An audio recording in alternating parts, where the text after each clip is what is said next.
Ny mofinaina isan'andro atolotry ny mpitandrina rakotina valina maoly.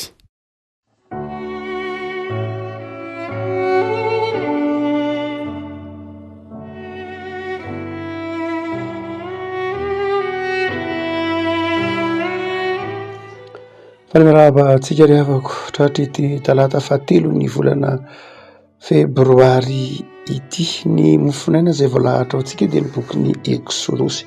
Exodosy toko 7, Exodosy toko 7 andininy 410 ka hatramindininy 420. Exodosy toko 7 andininy 410 ka hatramindininy 420. Vakina aminaran'i Jesosy. Aloha Jehovah tamin'i Mosesy: efa mafy ny fon'ny Farao ka mandatsy handefa ny olo-lisy. Mankanesa ao amin'ny rano rahampitso. Indro hivoaka ho any amin'ny rano izy dia mijanona eo amoron-drano ely ianao ambara-piaviny, ary ny tehina ilay novana omena rana hoentinao eny an-tananao. Dia lazao aminy hoe: Jehovah Andriamanitry ny Hebreo no naniraka akaty aminao, anao hoe alefaso ny oloko mba hanompony ahy hanenefitra. Fa indro tsy miaina ianao mandraka ankehitriny, koa izao no lazain'i Jehovah, izao no ahafantaranao fa izaho ny Jehovah. Indro nitehiko ity an-tanako no ikapohako ny rano ao Nily, ka ho tonga rà izy, dia ho faty ny hazan-drano ao Nily ka ho maimbo Nily, ary tsy ho tian'ny Egyptiana intsony ny sotro ny rano ao. Ary hoy Jehovah tamin'i Mosesy: lazao amin'ny Arona hoe: raiso ny tehinao ka injiro ambonin'ny ranon'ny Egypta ny tanananao, dia ambonin'ny sampan-dranony, sy ambonin'ny lahin-dranony, sy ambonin'ny enieniny, ary ambonin'ny kamorony rehetra, mba ho tonga rà ireny, ary isy rà eran'ny tany Egypta rehetra, na amin'ny fitoeran-drano hazo na amin'ny fitoeran-drano vato. Ary nataon'i Mosesy sy Arona izany arak'izay nandinin'i Jehovah, dia nanainga ny teny izy ka namely ny rano tao Nily teo imason'ny Farao sy teo imason'ny mpaompony, dia tonga rà ny rano rehetra tao Nily. Koa maty ny hazan-drano izay tao Nily, dia maimbo Nily, ka tsy azon'ny Egyptiana nosotroina ny rano avy ao, ary ny rà dia nanerana ny tany Egypta rehetra. Ary niomby azy tao Egypta, dia mba nanao toy izany koa tamin'ny fankatoavany, ka dia niamafy ny fon'ny Farao, ka tsy niay noho ny azy mirahalahy izy arak'izay efa nolazain'i Jehovah. Dia niverina Farao ka nankao an-tranony, kanefa tsy mba nahoany akory na dia izany aza. Dia niady rano hosotroiny teo amoron'ny Nily ny Egyptiana rehetra, fa tsy azony nisotroina ny rano tao Nily. Ray masino, manamasinana amin'ny fahamarinana ny teninao, ny fahamarinana. Amen. Ny bokin'ny Exodosy moa fantatsika fa miresaka momba ny fanafahana na ny fialan'ny zanak'Israely ny alina ny fanandevozana tany Egypta nandritry ny 500 taona. Lalandavitra no nidiavin'ny zanak'Israely voamby amin'ity fahafahana izay tantarainy ny bokin'ny Exodosy ity. Tamin'ny andron'i Jakoba, tamin'ny andron'i Josefa, tsaroantsika tsara ny amin'ny bokin'ny Genesisy, fony nisy mosary tamin'iny faritriny nahatongavany Jakoba menakavy latsaky ny zato, ary aty aoriana amin'izao ivoahan'ny efitra izao, ivoahan'ny ny tany Egypta izao monjy ny efitra, dia anetsiny ny isan'ny zanak'Israely. Sarobidy teo mason'ny Farao ny zanak'Israely, satria ny olona tamin'ny vanim-potoanan'ny antikité no harena, satria ny olona no angovo miasa, ny olona no hery miasa, ny olona no mamboly, ny olona no mikarakara ny tanàna, ny olona no manorina ny tanàna, ary dia tamin'izany tsy mbola nisy milina tena matanjaka be tahak'izay ankehitriny, dia ny olona no harena. Noho izany dia sarom-piaritra amin'ireo olona ireo, Farao tsy te hamoaka azy hiala any Egypta, fa te hampiasa azy ihany ao anatin'ny faritra nisy azy, ao anatin'ny firenena tany Egypta. Nanafaka nefa Andriamanitra, fantatsika, naniraka ny Mosesy izy. Mosesy izay efa nirasantsika teto ny hevitry ny tenarina hoe Mosesy hoe avy amin'ny rano. Fa raha jerena ny fanolotra ny teny hoe Mosesy, dia fantatsika fa mirakitra rano ny voalohany indrindra afo ary dia Mosesy zay rano afo fafanaky io zay hita ao amin'ny Mosesy zay tao amin'ny anaran'ny Mosesy zay hita ao amin'ny Mosesy raha teo koa zay toetra izay. Mosesy tsika teto efa ndray maka anao zavaitsika teto mampatsiaro mahatsara koa nandray mateny averina ho ny filazan'ny epistily azy. Andriamanitra raha ohatra ka namoaka ny zanak'Israely tany Egipta de naniraka ny Mosesy izy saingy mialony ny anyrahany any Mosesy de navoaka ny tao Egipta aloha Mosesy. Navoaka an'Andriamanitra tao Egipta aloha Mosesy ary navela an'Andriamanitra handalo mihefitra mivaivay ary tonga niankina tamin'ny rafozany Jetro rafozany Mosesy nandritry ny 400 taona. Nandritry ny 400 taona Mosesy azo lazaina lavo zany vanim-potoana zany tany anefitra ary Mosesy no azo lazaina ho nandalo ny hefitra voalohany indrindra mialony nandalovany zanak'Israely ny hefitra. Tsy moramora tamin'Andriamanitra akory no nanefy an'i Mosesy vao tonga hanafaka ny zanak'Israely avy any amin'ny tranona andevozany izy. Mosesy lehibe tao Egipta ny teny hoe Mosesy raha teo de raha miteny Egipta de mitovy faka amin'ny teny hoe Ramsesy, mitovy faka amin'ny teny hoe Tutmosisy, zany hoe zanaka ny fakan'ilay teny. Mosesy arak'izany de tena zanaka tahaky ny zanaky Farao mihitsy tao amin'ny lapan'ny Farao saingy navoaka an'Andriamanitra tao Egipta izy mialohan'ny hitondrany zanak'Israely hivoaka ny Egipta. Nahoana?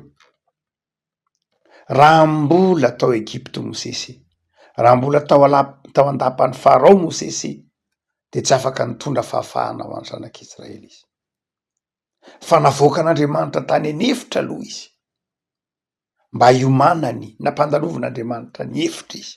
Navelan'Andriamanitra hamantatra ny tenany izy, navelan'Andriamanitra hafantatra ny antom-pisiny izy, zay vao afaka mitondra zanak'Israely hivoaka ny tany Egipta. Navoaka an'Andriamanitra tany Egipta Mosesy mba hivoahan'ilay Egipta ao anatin'ny saina sy ny fo ary ny fanahy Mosesy. Ely Mosesy lehibe tao Egipta saingy tsy moramora tamin'Andriamanitra nanala tao am-pony Mosesy any Egipta. Zay ny dikany hoe navelan'Andriamanitra ho mibaby Mosesy mba hialan'ilay Egipta tao am-pony Mosesy.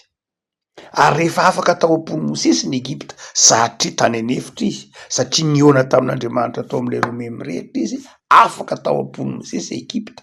Zay Andriamanitra vao naniraka ny Mosesy hamoaka ny zanak'Israely tao Egipta. Raha iandro monja da tsika mitohy ny tantara aminao ankapobeny tsika. Raha iandro monja Exodus 3:10 namoahana Andriamanitra zanak'Israely tao Egipta vetivety kely. Fa 400 andro vao tafavoaka tao am-pon'ny zanak'Israely, 400 taona vao tafavoaka tao am-pon'ny zanak'Israely Egipta. Mora ny voahanany Egipta. Fa 400 taona vao afaka tao am-pon'ny zanak'Israely Egipta. Eny fa na de efa tany anefitra azy izy 400 taona de mbola nahatsiaro ny Egipta ihany. Natsiaro ny tongolon'ny Egipta, natsiaro ny fasan'ny Egipta, natsiaro ny ranon'ny Egipta, natsiaro ny sakafon'ny Egipta, natsiaro ny zavatra tany Egipta. Any anefitra izy. Efa noafahan'Andriamanitra. Efa tsy tany Egipta intsony izy fa mbola manana ny Egipta mandrakariva. Zay nahatonga ny hoe navelan'Andriamanitra hamakivaky ny hefitra 400 taona ny zanak'Israely. Sanatria raha tsy fanahan'Andriamanitra fa te hanala an'ilay Egipta, lay toetra ny Egipta tao anatiny Andriamanitra. Ary alaivo sary an-tsaina. Didy folo nomen'Andriamanitra ny zanak'Israely vao afaka ao am-pony ny zanak'Israely Egipta. Io didy folo nge nanaisotre an'ilay Egipta tao am-pony ny zanak'Israely. Any Egipta niaza mamono olona zavatra mandeha ho azy. Mandeha ho azy ny mamono olona any Egipta mitsiriritra mandeha ho azy. Any Egipta ny manompo sampy mandeha ho azy. Noho zany dia lay didy folon'Andriamanitra io izay nitezan'ny zanak'Israely nandritry ny 400 taona dia analana an'ilay Egipta tao am-pony zanak'Israely. Fa rehefa afaka lay Egipta tao am-pony zanak'Israely de ho tonga ao amin'ny tany Kanana izy. Eto nefa de izao loza folo kosa indray no namoahan'Andriamanitra ny zanak'Israely ho niala ny Egypta. Loza folo vo tafavoaka ny Egypta ny zanak'Israely, ary didy folo no namoahana ny Egypta tao am-pony ny zanak'Israely. Eram-patanantsika ary ty loza folo ity zay namoahan'Andriamanitra ny zanak'Israely tao Egypta. Ary efa afaka any Egypta ny zanak'Israely de zao nomen'Andriamanitra ny didy folo ndray mba hialany Egypta tao am-pony. Amin'ity didy folo zay, amin'ity loza folo zay ampianantanantsika ity, raha atao ndray mijery ny loza folo dia misy heviny reo loza folo reo, tsy hoe tongatonga ho azy akory izy reo, fa misy heviny, misy dikany, ny dikany hoe sahona valala, moka sy ny sisa rehetra dia misy heviny izy reny. Raha ohatra ka mijeritsika ny firenena ny Egyptianina zany de mpanompo sampy manompo Andriamanitra maro manodidina ny 90 ka hatrany amin'ny 100 ny karazan'Andriamanitra notompona tao Egypta. 90 ka hatrany amin'ny 100 isa. Be dehibe zany. Dia ireo 90 ka hatrany amin'ny 100 isa reo anefany de azo sokajiana ho 3 lehibe. Ny voalohany de ny Andriamanitry ny rano, ny faharoa ny Andriamanitry ny tany, ary ny fahatelo ny Andriamanitry ny lanitra. Ary dia Andriamanitra ny teny tamin'ny zanak'Israely, tamin'ny Mosesy, nampiteny Mosesy manao hoe lazao an'izao Farao, fa ho tsaraiko ny Farao, ho tsaraiko ny Andriamanitry ny Egyptianina, asemoko amin'ny Andriamanitry ny Egyptianina ny heriko ny mahatokana sy ny mahapanam-pahefana, ary ho tsaraiko ny sampiny Egypta. Zany hoe reo loza folo reo tsy hoe mitodika amin'ny Farao ihany reo, fa nitsaran'Andriamanitra mihitsy ny Andriamanitry ny Egyptianina, nitsaran'Andriamanitra mahatsinitsinina ny Andriamanitry ny Egyptianina. Ary dia mandeha reo loza folo, mandeha reo loza folo zay hitatsika ireo. Ny loza roa voalohany de mitodika ny tsaran'Andriamanitra ny Andriamanitry ny rano tany Egypta, mikasika ny rano lasara, ny mikasika ny sahona, ny tsaran'Andriamanitra ny Andriamanitry ny rano. Satria hoe Andriamanitry ny rano de zao lay Andriamanitra mampisy ny rano, Andriamanitra mitahiry zay le sampiny Egyptianina io, mitahiry ny zava-mananaina rehetra ao anatin'ny rano, mahatonga ny rano ahasoa ny olona, zay le Andriamanitry ny rano. Misy kosa ny Andriamanitra tetỳ amin'ny tany, izay ny non'ny Egyptianina, manasoa ny tany fahavokarana, mahatonga ny tany hamokatra, mahatonga ny biby ho velona, mahatonga ny zava-manaina ho velona, de nisy ny Andriamanitry ny tany. Reo loza efatra manaraka ny moka, ny lalitra, ny aretin'ny biby, ny aretina tamin'ny biby, dia ireo ary ny vai, reo dia Andriamanitra, ny tsaran'Andriamanitra ny Andriamanitry ny tany, na ny sampiny tany Egypta. Hoe jereo tsy mahavita ininona amin'ny tany ianao, ny lanitra lalitra jereo ty izy, ny biby voan'ny vai, ny moka tsy voafehy sy ny sisa. Le loza efatra nanaraka ny zany hoe manomboka eo amin'ny loza fahatelo, ny moka ka hatrany amin'ny loza hatrany amin'ny vai, de ny tsaran'Andriamanitra ny Andriamanitry ny tany Egyptianina, ny sampiny tany, miheverina ho mikarakara ny tany. Ary ny Andriamanitra ny fahafito kosa manomboka eo amin'ny loza fahafito ka hatraty amin'ny loza fahafolo na ny fahasivy, de reo zavatra rehetra de ny amin'ny lanitra daholo, ny avandra, ny valala, ny espito, reny dia ny lanitra, ny zava-mananaina eny amin'ny lanitra ivelan'ny tany. Ny tsaran'Andriamanitra ny sampiny lanitra, ny Andriamanitry ny lanitra teo amin'ny Egyptianina. Hotsika hoe tsy de misy kisendrasendra loatra akory reo loza folo ireo. Iverenantsika lay mofinaina ny Exodosy toko fahafito, andiny 720 ka hatramin'ny 720 na 720, dia lasa rà ny rano. Ina ny hevitra izy? Notsarain'Andriamanitra lay Andriamanitra nivavahan'ny Egyptianina, ka noheverina fa mahatonga ny ely ho tondraka, mahatonga ny ely manome rano azo hoanina, mahatonga ny ely manome fahavokarana manondraka ny tambary sy ny lohasaha, mahatonga misy ny Andriamanitra ny rano zay niverin'ny Egyptianina de nitsarain'Andriamanitra fa tsy nitsinona izy. Nataon'Andriamanitra lasa rà lay rano. Inona natonga zany? Lasa fahafatesana ny dikan'le teny hoe rano nakany amy rà de zao fahafatesana. Notsarain'Andriamanitra zany retiny ny Andriamanitra ny Egyptianina zay nasehony ty famantarana ty zao tsy manana aina hoentina mamelona akory ny Andriamanitra ny sampy, tsy manana ninina, tsy manana fahavelomana, tsy manana fiainana izy fa mitondra fahafatesana, tsy mitondra fa tsy fahafatesana ny Andriamanitra ny Egyptianina. Zay no asehony teny ity fahagaganana iteantsika hoe loza foro ity.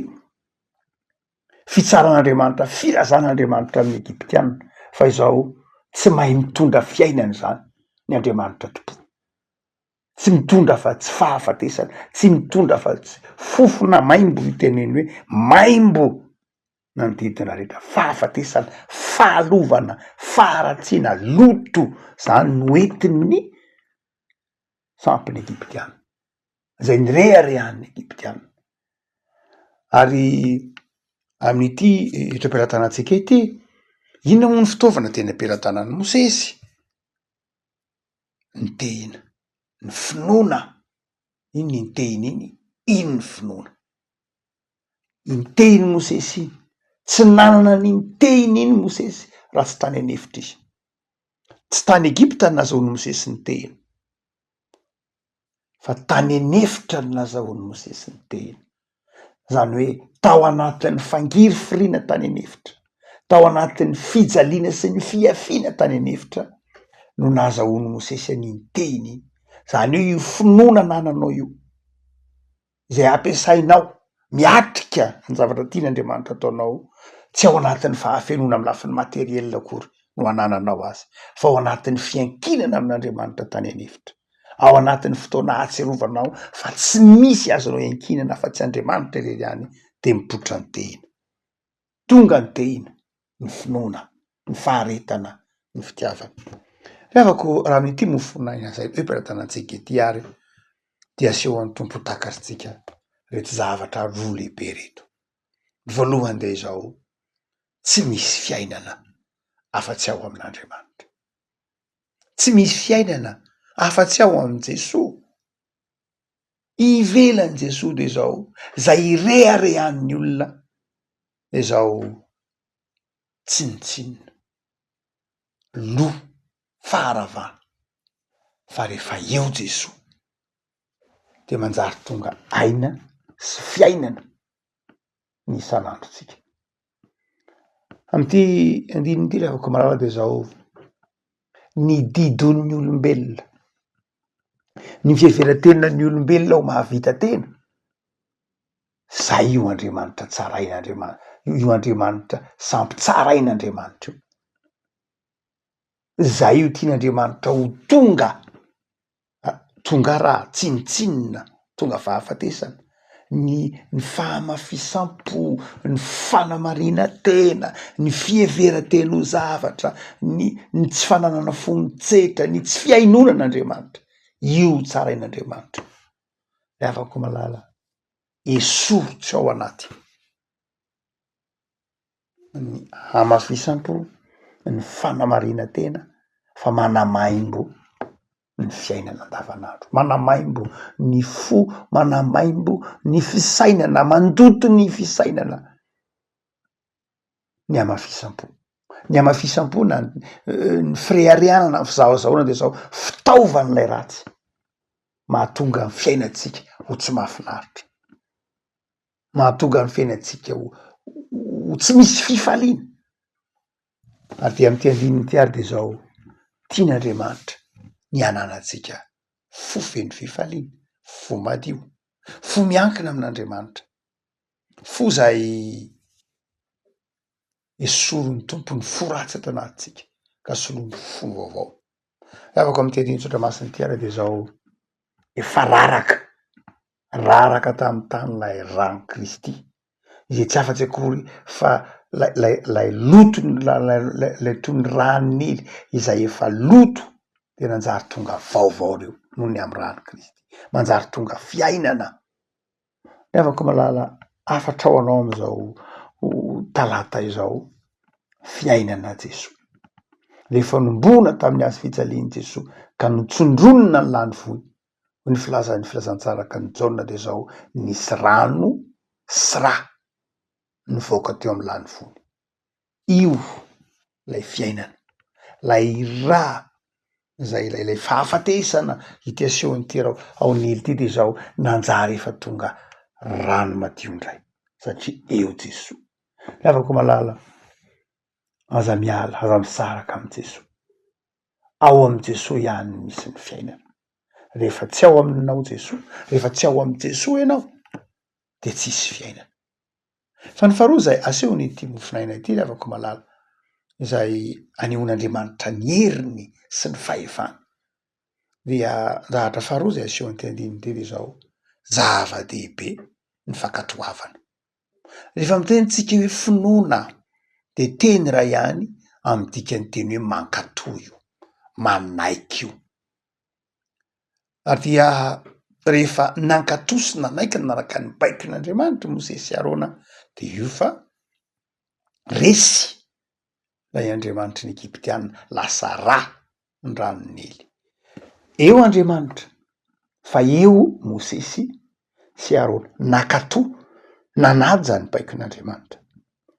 Avako zava-dehibe arany finanantsika toetra mahatoky, manaiky, manaja ny baikin'Andriamanitra. Rehefa mankatoy isika, rehefa mino isika, rehefa manaiky ampiasain'Andriamanitra isika de zao manjary tonga fitaovana eo am-pelantanan'Andriamanitra ary mampiaiky ny manodidina rehetra. Zao talata izao afaka malala engany omen'ny tombo fahazavan-tsaina ianao. Anana fo mahatoky, anana fo miankina amin'Andriamanitra, ary anana fiainana feno fankasitrahana an'Andriamanitra manaiky izay ampanirahany tompo ataonao. Ivavaka sika. Tompo am'zoranao zay ny amin'ity sotra masina zay menao anay ity. Anehoanao fa rehefa miasa ianao tsisy mahasakana. Tsy ankasitrahanao ny firehariana sy ny avinavina, ny fanamarina tena. Tao aminao anitry tena ny mpanomponao. Tao aminao akatoy tahaka ny Mosesy sy Arona. Dia omeo anay tompo ny fo mankatoy, ny fo mino, ny fo manaiky, ny sitraponao sy zavatra zay tianao ampanaovina anay. Esolo ty anatinay ny toe-tsaina be famalina, manamary-tena, fatao amizay tompo. Anana fo mino sy mahatoky anao. Teto iny tontolo andronay anio, tontolo andro ahitanay fifaliana, andresenay any sarotra, iravoravonay amin'ny fahatsaranao, ary anatanterahanay sitraponao. Ampitoera ty anatinay mandrakariva ny fiadanana sy ny fifaliana ao amin'ny Jesosy Kristy mpamonjy. Amen.